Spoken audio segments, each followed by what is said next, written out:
In diesem Video wollen wir uns einen MQL5-Code ansehen, der eine Kaufenposition eröffnet und eine sehr einfache Handelsstrategie implementiert. Die Strategie ist ziemlich einfach. Wenn eine Kerze bullish ist, also der Schlusspreis höher ist als der Eröffnungspreis und wir derzeit keine offenen Positionen haben, dann kaufen wir. Zunächst erstellen wir eine Instanz von cTrade, die uns ermöglicht, Handelsoperationen durchzuführen. Dies geschieht durch das Einbinden der Trade-Bibliothek und das Erstellen einer Instanz namens Trade. In der OnTick-Funktion, die jedes Mal aufgerufen wird, wenn ein neuer Tick empfangen wird, holen wir uns zunächst den Ask-Preis und normalisieren den, um sicherzustellen, dass wir die richtige Anzahl von Nachkommastellen haben.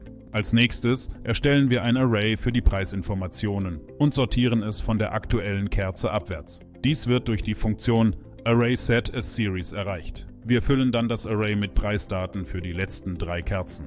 Dies wird durch die Funktion CopyRates erreicht. Jetzt kommen wir zum Kern unserer Strategie. Wenn die vorherige Kerze bullish war, der Schlusspreis war höher als der Eröffnungspreis und wir derzeit keine offenen Positionen haben, führen wir einen Kauf durch. Dies wird durch die Funktion TradeBuy erreicht, in die wir die Menge 0,1, das Symbol 0 für das aktuelle Symbol, den Kaufpreis Ask, den Stop-Loss 300 Punkte unter dem Ask-Preis, den Take-Profit 150 Punkte über dem Ask-Preis und einen optionalen Kommentar 0 für keinen Kommentar eingeben. Das war's schon. Mit diesen wenigen Zeilen Code haben wir eine einfache Handelsstrategie in MQL5 implementiert. Natürlich ist dies eine sehr einfache Strategie und in der Praxis würden Sie wahrscheinlich zusätzliche Überprüfungen und Bedingungen hinzufügen, um Ihre Strategie zu verfeinern.